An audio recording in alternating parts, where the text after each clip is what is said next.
அஸ்ஸலாமு அலைக்கும். சாரா ஒரு சந்தோஷமான திருமண வாழ்க்கையில் இருந்தாள்.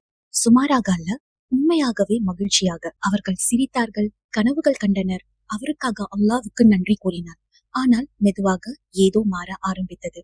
அது சத்தமாக அல்ல, அமைதியாக. அவளுடன் செலவிடும் நேரம் குறைந்தது. அவர்களின் சிரிப்பு தொலைந்தது. அதே அவள் வேலைதான் காரணமோ என்று நினைத்தாள்.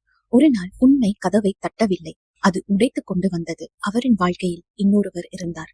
ஜாரா கத்தினாள், போராடினாள். எல்லாம் சரியாக வேண்டும் என்று கணவரிடம் வேண்டிக் கொண்டாள். ஆனால் எதுவும் மாறவில்லை.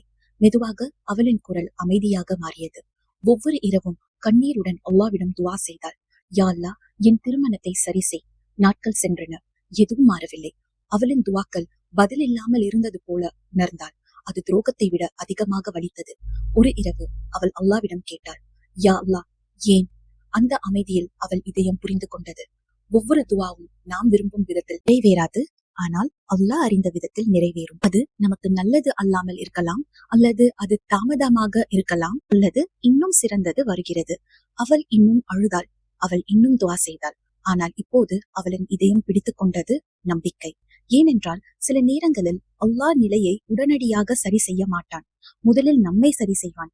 ஷைத்தான் அழகாக காட்டுவது ஒரு நாள் நம்மை உடைத்துவிடும். ஆனால் அல்லாஹ் விட்டுவிட சொல்வது நம்மை தீமையிலிருந்து காப்பாற்றுவதற்காகத்தான். ஷைத்தான் பொறுமையாக இருக்கலாம், ஆனால் அல்லாஹ்வின் கருணை இன்னும் அதிகம். எப்போதும் நம்மை நேரான பாதைக்கு அழைக்கிறது.